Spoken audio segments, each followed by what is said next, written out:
ওকে, আজকে আমরা listening module নিয়ে কিছু গুরুত্বপূর্ণ কথা বলবো। আমরা প্রথমে লিসেনিং মডিউলের ওভারভিউ নিয়ে যদি কথা বলি, তাহলে আমরা সেখানে দেখতে পাই যে অডিওটাতে আমরা পার্টিসিপেট করব, অর্থাৎ যে অডিওটা আমরা শুনবো সেটার ডিউরেশন হবে অ্যাপ্রক্সিমেটলি 30 মিনিটস এবং 10 মিনিটস সময় দেওয়া হবে অ্যান্সারকে ট্রান্সফার করার জন্য। ওকে, অ্যান্ড তাহলে আমরা বুঝতে পারছি যে মোটামুটি 40 মিনিট আমাদের সময় লাগবে লিসেনিং মডিউলের ক্ষেত্রে, এবং অডিওটা কিন্তু একবারই প্লে হবে, সেটা দ্বিতীয়বার শোনার কোনো সুযোগ নেই। এবার যদি আমরা অ্যাকসেন্টের ব্যাপারে দেখি, তাহলে অ্যাকসেন্টটা সাধারণত ইংলিশ অ্যাকসেন্ট হয়ে থাকে। এর ভিতরে ব্রিটিশ হতে পারে, অস্ট্রেলিয়া হতে পারে, নিউজিল্যান্ড হতে পারে, আমেরিকান বা কানাডিয়ান হতে পারে। ঠিক আছে, সো অ্যাকসেন্ট আমাদের এই ফোকাস পয়েন্টগুলোকে তুলে ধরবে। আচ্ছা, আমরা যদি এখন স্ট্রাকচার নিয়ে কথা বলি, যে question structure of the module যদি আমরা বলি, তাহলে এখানে আমরা 4টা পার্ট পাচ্ছি আমাদের লিসেনিং টেস্টের ক্ষেত্রে। যে 4টা পার্ট, পার্ট 1, পার্ট 2, পার্ট 3 এবং পার্ট 4। সো আমরা এই 4টা পার্টে কি কি পাচ্ছি, তাহলে সেটা নিয়ে একটু ফোকাস করি। যে পার্ট 1-এ আমাদের একটা ডায়লগ থাকবে, সেখানে স্পিকার হবে 2 জন। আর এখানে ডায়লগটা কি ধরনের ডায়লগ হতে পারে, সেটা মূলত এভরিডে সোশ্যাল কনটেক্সট নিয়ে আলোচনা হবে। ফর এক্সাম্পল, বুকিংয়ে হোটেল হতে পারে, অথবা কোনো কিছু হারিয়ে গিয়েছে কমপ্লেনিং কোনো আলোচনা হতে পারে, অথবা কোথাও অ্যাডমিশনের ব্যাপারে আলোচনা হতে পারে, হোস্টেল সিট নিয়ে আলোচনা হতে পারে। এই ধরনের সোশ্যাল কনটেক্সট নিয়ে মূলত আলোচনাটা হচ্ছে ডায়লগ 1, অর্থাৎ পার্ট 1-এ। তাহলে এখানে স্পিকার কয়জন থাকবে? স্পিকার থাকবে মূলত 2 জন। আচ্ছা, আর পার্ট 2-তে এটা একটা মনোলগ, এখানে স্পিকার হচ্ছে 1 জন। আর এখানে আলোচনার ধরন কি হবে? এভরিডে টপিক থাকবে মূলত। কি টপিক? লোকাল ফ্যাসিলিটিস অথবা গাইডেড ট্যুর হতে পারে। এখানে লোকাল ফ্যাসিলিটিস নিয়ে অথবা কোনো ট্যুরিজম নিয়ে আলোচনা হতে পারে। আচ্ছা, এবার আমরা পার্ট 3-তে যদি যাই, সেখানে যে ডায়লগটা হবে 2 থেকে 4 জন পর্যন্ত স্পিকার থাকতে পারে, অর্থাৎ 2-এর অধিক স্পিকার সেখানে থাকবে, এবং আলোচনাটা মূলত এডুকেশনাল কনটেক্সট নিয়ে হবে। এডুকেশনাল অর ট্রেনিং কনটেক্সট যেটাকে আমরা বলি, সেখানে স্টুডেন্ট ডিসকাসিং কোর্স ওয়ার্ক হতে পারে, সেমিনার, সিম্পোজিয়াম, অথবা কোনো একটা প্রেজেন্টেশনকে কেন্দ্র করে ছাত্র শিক্ষকের সাথে আলোচনা, অথবা ছাত্রছাত্রীর সাথে আলোচনা হতে পারে। পার্ট 4-এর দিকে যদি তাকায়, তাহলে সেখানে সেটাও একটা মনোলগ, এবং সেখানে স্পিকার হচ্ছে মূলত 1 জন স্পিকার। আর সেই আলোচনাটা হচ্ছে একাডেমিক লেকচার অর টক, যেটাকে আমরা বলি। আচ্ছা, এবার আমরা যদি কোশ্চেন প্যাটার্নগুলোর দিকে যদি তাকাই, তাহলে কোশ্চেন প্যাটার্নগুলো কি কি পেতে পারে সেগুলোর দিকে একটু ফোকাস করি। আমাদের কোশ্চেন 1 যেটা আমরা দেখতে পাচ্ছি, ফর্ম অথবা নোট অথবা টেবিল অথবা ফ্লো চার্ট কমপ্লিশন, যেটাকে আমরা বলি fill in the missing information based on what you hear. আমাদের কোশ্চেন টাইপ 2 হচ্ছে মাল্টিপল চয়েস কোশ্চেন্স। এটা সিঙ্গেল মাল্টিপল চয়েস হতে পারে, আবার ডাবল মাল্টিপল চয়েসও হতে পারে। এরপরে রয়েছে আমাদের লেভেলিং এ ম্যাপ, ডায়াগ্রাম বা প্ল্যান, যেটাকে আমরা বলি। এরপর রয়েছে সেন্টেন্স কমপ্লিশন, রয়েছে শর্ট অ্যান্সার কোয়েশ্চেন্স, অ্যান্ড রয়েছে সামারি কমপ্লিশন। এই হচ্ছে মোটামুটি আমাদের কোশ্চেন প্যাটার্নগুলোর ধরন। এখন আমরা মূলত লিসেনিং টেস্টে আমাদের যে কাজটা, সে কাজটা কি, আমরা সেটার দিকে একটু ফোকাস করি। আমাদের লিসেনিং টেস্টের জন্য ফান্ডামেন্টাল যে জিনিসটা করতে হবে, সেটা হচ্ছে আমাদের এই ব্রেইনটাকে সবসময় কুল রাখতে হবে। যে আমাদের টিপস, ফান্ডামেন্টাল টিপস বলতে কি বুঝি আমরা এখানে, যে লিসেনিং টেস্টের জন্য কিভাবে আমরা 40টা কনফার্ম করতে পারি, সেক্ষেত্রে আমাদের এই যে ব্রেইনটা, এটাকে কুল রাখতে হবে। আমাদেরকে কোনো অবস্থাতে স্ট্রেস নেওয়া যাবে না, আমরা স্ট্রেসে বিশ্বাসী না। ঠিক আছে, সো আমরা এখানে যে আমাদেরকে এই ব্রেনটাকে কুল রাখার জন্য ব্রেন ব্যালেন্সের একটা ব্যাপার আছে। আমরা ক্লিয়ার বলতে চাই, এখানে ব্রেন ব্যালেন্সের একটা বিষয় আছে। যে যখনই টেস্টটা প্লে হবে, তো আমাকে কি সব কথা শুনতে হবে কিনা। তো ব্রেন ব্যালেন্সের যে বিষয়টা, সেখানে যে ওরা আমাদেরকে একটা স্পেসিফিক সময় দিয়ে দিবে, 30 সেকেন্ডস হোক বা তার কম বেশি একটা সময় আমাদেরকে দিয়ে থাকে আমাদের ব্রেনটাকে ব্যালেন্স করার জন্য।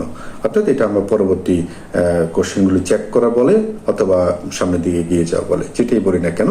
তো মূলত ফোকাস পয়েন্টটা কোনটা? মূলত ফোকাস পয়েন্টটা হচ্ছে একটু বিরতি নেওয়া। তো এক্ষেত্রে বিরতি নিতে গিয়ে আমাদের যে মূল থিঙ্কিংটা, যে আমরা তো কোনো কিছুতে র্যাপিড অ্যাটেনশন দিতে পারি না, আমাদের অ্যাটেনশনটা ছুটে যায়। তো আমরা যদি ব্রেনটাকে ব্যালেন্স করি, আমরা যদি চিন্তা করি যে না, এই সময়টাতে আমি ফুল ফোকাস না দিয়ে বরং একটু ব্রেনটাকে ব্যালেন্স রাখার চেষ্টা করি, আমরা যেই জায়গাতে ফোকাস দেওয়া দরকার সেই জায়গাটাতে ফোকাস দিব, যে জায়গাটাতে ফোকাস দেওয়ার দরকার নেই সেই জায়গাটাতে আমরা ফোকাস দিব না। এটাকে আমরা ব্রেন ব্যালেন্স হিসেবে বলে থাকি। আচ্ছা, তো আমাদের আরেকটা বিষয় যেটা আমরা ম্যাপ লেভেলিং এর ক্ষেত্রে যেটা আলোচনা আসে থেকে, আমাদের ম্যাপ লেভেলিং এর যারা ভালো করতে চায় তাদেরকে অবশ্যই দুটো জিনিসের উপরে ফোকাস দিতে হবে। একটা জিনিস হচ্ছে কি ল্যাঙ্গুয়েজ অফ ডিরেকশন, আরেকটা প্রিপোজিশন অফ লোকেশন। তাহলে ল্যাঙ্গুয়েজ অফ ডিরেকশন এবং প্রিপোজিশন অফ লোকেশনস, এই দুইটা জিনিস সম্পর্কে যাদের ধারণা রয়েছে তারাই মূলত ম্যাপ লেভেলিংয়ে শতভাগ অ্যান্সার নিশ্চিত করতে পারবে। তো আমরা তোমাদেরকে উৎসাহিত করি, তোমরা এই দুটো বিষয় গুগল করো এবং সেখান থেকে ক্লিয়ার কনসেপ্ট নিয়ে নাও। আচ্ছা, এরপরে আমাদের যে কোশ্চেন প্যাটার্ন, অনেক স্টুডেন্ট আমাদেরকে বলে যে মাল্টিপল চয়েস কোশ্চেন্সগুলো অনেক কঠিন হয়ে থাকে। হ্যাঁ, আমরা দেখেছি যে পার্ট 3-তে একটু বড় বড় মাল্টিপল চয়েস কোশ্চেন্স থাকে, আবার পার্ট 2-তেও আমরা ছোট ছোট মাল্টিপল চয়েস কোশ্চেন দেখে থাকি, খুব একটা বড় না। আবার ডাবল মাল্টিপল কোশ্চেন্স ইদানিং খুব বেশি টেস্টে আসা শুরু হয়েছে। তো সেক্ষেত্রে মাল্টিপল চয়েস কোশ্চেনের ব্যাপারে সলিউশনটা কি, কিভাবে অ্যান্সারটা কারেক্ট করা যেতে পারে। তো আমরা এই জিনিসটা সবসময় বলি যে আসলে যেহেতু আইএলটিএস মূলত একটা ট্রিক্স এবং টেকনিক্সের খেলা, এখানে মূলত মাল্টিপল চয়েসের কোশ্চেন্সের অ্যান্সার শতভাগ নিশ্চিত করতে হলে তোমাকে যে কাজটা করতে হবে সেটা যে ভুল আনসার ধরার প্রবণতা তৈরি করতে হবে।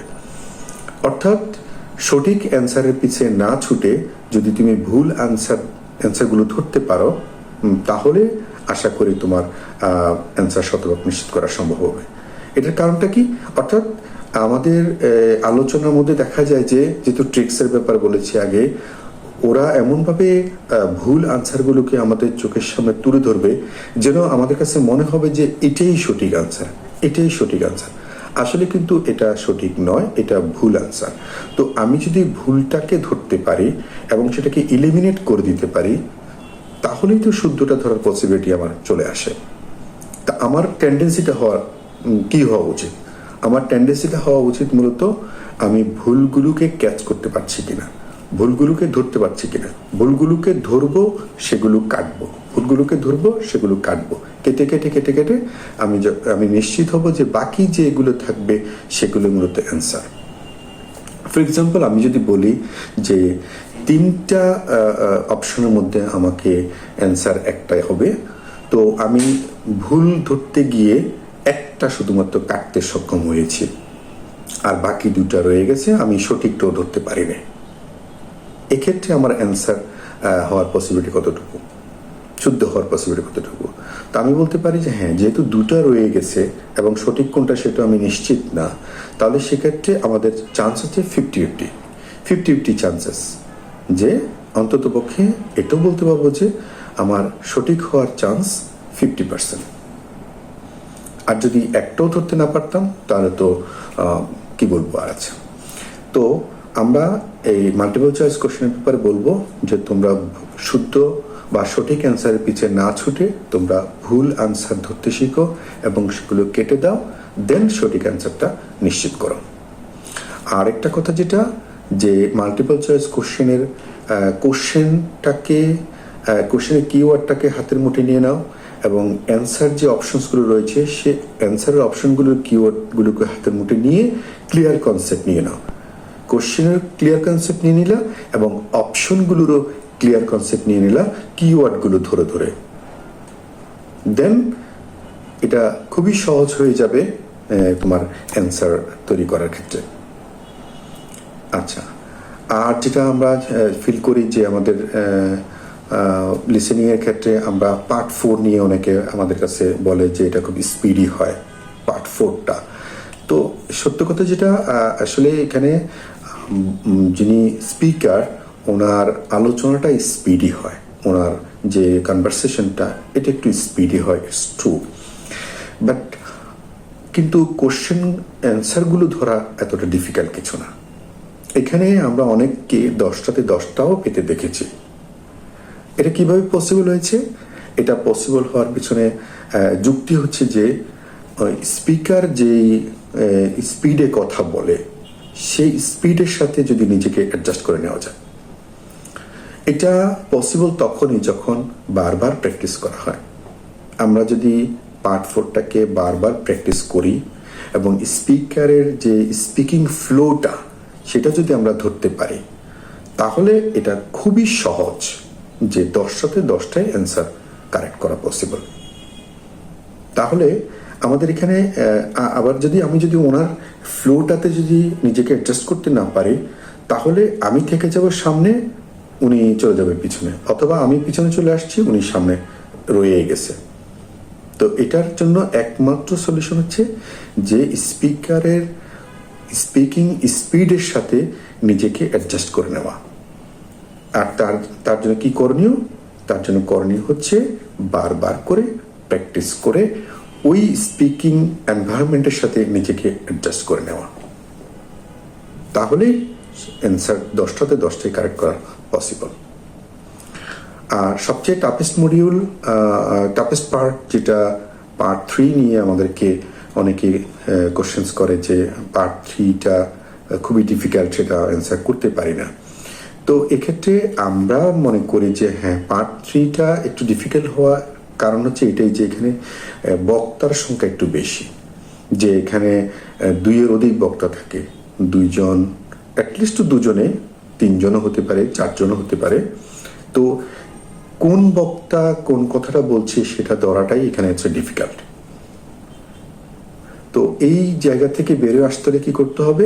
আমাদেরকে মূলত র্যাপ্ট অ্যাটেনশন তো থাকতেই হবে, পাশাপাশি অনেক বেশি প্র্যাকটিস করতে হবে এবং আমাদের খেয়াল রাখতে হবে যে আলোচনা চলাকালীন সময়ে যে কোন বক্তার বক্তব্য এটা, অর্থাৎ কোশ্চেনে কিন্তু বক্তার ব্যাপারটা ক্লিয়ার উল্লেখ থাকে যে সেটা টম হোক অথবা জেরি হোক অথবা যেই হোক, সে কি বলল বা তার দৃষ্টিভঙ্গি কি, বা তার সেখানেও সারপ্রাইজ হয়েছে। এখন ওই আলোচনাটাতে আমরা যখন আলোচনা চলবে, ওই আলোচনা চলাকালীন সময়ে অলরেডি তার নামটা মেনশন করেই কিন্তু আলোচনাটা শুরু হবে, যে জেরি তুমি বলো তোমার মতে কি, কেন তুমি সারপ্রাইজ হয়েছে, অথবা টম তুমি বলো যে কেন তুমি সেখানে এতটা সারপ্রাইজড হয়েছিলে। ঠিক আছে? তো এই বিষয়টা নিয়ে এতটা টেন্স নেওয়ার কিছু নেই। আমরা যতটুকু বুঝতে পারছি যে আসলে যদি আমাদের অ্যাটেনশনটা একটু তীক্ষ্ণ হয়, আমাদের পক্ষে পসিবল অ্যান্সার করা। ঠিক আছে? তারপরেও আমাদের যে চাহিদা, আমাদের যে ডিমান্ড, স্কোর ডিমান্ডটা, এটার দিকে আমাদেরকে ফোকাস করতে হবে যে আমি কত চাচ্ছি। মূলত এটা হচ্ছে মূল ফোকাস পয়েন্ট। হ্যাঁ, কেউ যদি মনে করেন 35-এর উপরে চায়, 35-38টা চায়, অথবা 7.5 বা 8 বলেন বা 8.5 বলো, এটা চায়, বা 9 চায়, তাহলে অবশ্যই তো তাকে 4টা পার্টের উপরে ভালো করে ফোকাস দিতে হবে। 4টা পার্টে যেন কোনোটা মিসিং না হয়, কোনো অ্যান্সারটা, সেদিকে তো তাকে খেয়াল রাখতেই হবে। তবে যাদের চাহিদাটা তার চেয়ে একটু কম, অর্থাৎ সে তার লেভেলটা বুঝে, সেক্ষেত্রে আমি মনে করব যে পার্ট 1 এবং পার্ট 2 এই 2টা পার্টে কোনো অবস্থায় তার অ্যান্সার ভুল যাওয়া যাবে না, এবং পার্ট 4-এও তার অ্যান্সার ভুল যাওয়া যাবে না। এবং সেক্ষেত্রে সে পার্ট 4-এ হয়তো 1-2টা ছুটে যাক, সমস্যা নেই, কিন্তু পার্ট 1-এ এবং পার্ট 2-তে যেন কোনো অ্যান্সার না ছুটে, এবং পার্ট 3-তে 10টার ভিতরে সে যেন অন্তত 50% প্লাস সে কাভার করে নিতে পারে। আশা করি তাহলে তার জন্য এই লিসেনিংটাতে স্কোর করাটা রিস্কি হবে না, কারণ তার চাহিদাটা এতটুকু 6.5 বা 7 যাই বলি না কেন, এটা হয়ে যাবে, এই অনুযায়ী স্কোর এসে যায়। কিন্তু যারা 8+ চিন্তা ভাবনা করে তাদের ক্ষেত্রে তো অবশ্যই 4টা মডিউলের উপরে 4টা পার্টের উপরে সেম তালে ফোকাস দিতে হবে, যাতে করে কোনো অবস্থাতেই কোনো একটা অ্যান্সারও ছুটে না যায়। এটা হচ্ছে মূল বিষয়টা আর কি। তো আমরা এক্ষেত্রে যেটা বুঝতে পারলাম লিসেনিং মডিউলের ক্ষেত্রে, যে এই টেস্টটা মূলত যে কি হচ্ছে, যে আমাদের যে ওরা যে স্পোকেন ইংলিশ বলে সে স্পোকেন ইংলিশটা আমরা বুঝি কিনা সেটা যাচাই করার জন্য। এটা কোনো স্পেলিং টেস্ট না, আমি আগে বলছি। হ্যাঁ, এক্ষেত্রে আমরা দেখি যে কিছু কিছু স্টুডেন্টের যে সিলি স্পেলিংগুলো মিস্টেক হয়ে যায়, এটা কোনোভাবে কাম্য না, ঠিক আছে। এখানে ওরা স্পেলিং টেস্ট করার জন্য মূলত এই মডিউলটা দেয় নাই। তারপরেও যে সমস্ত ক্যান্ডিডেটসদের স্পেলিং মিস্টেক হয় তারা সেটা যেন সংশোধন করে নেয় আগ থেকে, ছোট ছোট শব্দগুলো কোনো অবস্থাতে যেন তারা বানান ভুল না করে। আমি আবারও বলতে চাই যে এটা এমন একটা টেস্ট, এখানে একটা লেটারের কারণেই শব্দটা কাটা চলে যাবে, একটা লেটার ভুলের কারণে শব্দটা কাটা পড়ে যাবে, কিচ্ছু করার নেই এখানে। আচ্ছা, তো আমরা আরেকটা জিনিস, যেটা লাস্টে যে জিনিসটা ফোকাস করতে চাই, যে লিসেনিংটা অনেকের কাছে টাফেস্ট মডিউল মনে হয়, কারণ এটা প্লে হয়ে একবারে প্লে হবে, প্লে হয়ে চলে যায়, ঠিক আছে, ধরতে পারলে পারলাম, না ধরতে পারলে কিছু করার নেই, এরকম একটা টেন্ডেন্সিতে পড়ে যায়, যে কারণে আমাদের ক্যান্ডিডেটসরা খুবই ভীত সন্তুষ্ট হয়ে পড়ে এই মডিউলটাতে। তো আমি তাদেরকে শুধু একটা কথাই বলবো, যে তোমরা কোনো অবস্থাতে ভীত সন্তুষ্ট হবে না, তোমরা মাথাটাকে ঠান্ডা রাখবে, মাথা যতটুকু ঠান্ডা রাখা যায় ততই মঙ্গল এই টেস্টের ক্ষেত্রে, এবং ব্রেনটাকে ব্যালেন্স রাখার চেষ্টা করবা। অর্থাৎ সব কথা শোনা নয়, যে কথা শোনার দরকার আছে, যেখানে আমার অ্যান্সারটা আছে সেইখানেই আমার অ্যাটেনশনটা থাকবে, সেই অ্যান্সারটাকে আমি গপ করে ধরে ফেলব। এই ধরনের মানসিকতা নিয়েই মূলত লিসেনিং টেস্টে অ্যাটেন্ড করতে হবে। আজকে অনেক কথা বললাম, তো আজকে যে যে ফোকাস পয়েন্টগুলো দিলাম, আমরা পরবর্তীতে লিসেনিং টেস্টের সলভ ক্লাস নিয়ে আসবো ইনশাল্লাহ। সেই সলভ ক্লাসের ভিতরে আমরা চেষ্টা করবো প্রত্যেকটা কোশ্চেন প্যাটার্ন ধরে ধরে আমরা সলভ করে দিব ইনশাল্লাহ। সেই পর্যন্ত তোমরা ভালো থাকো, সুস্থ থাকো। আল্লাহ।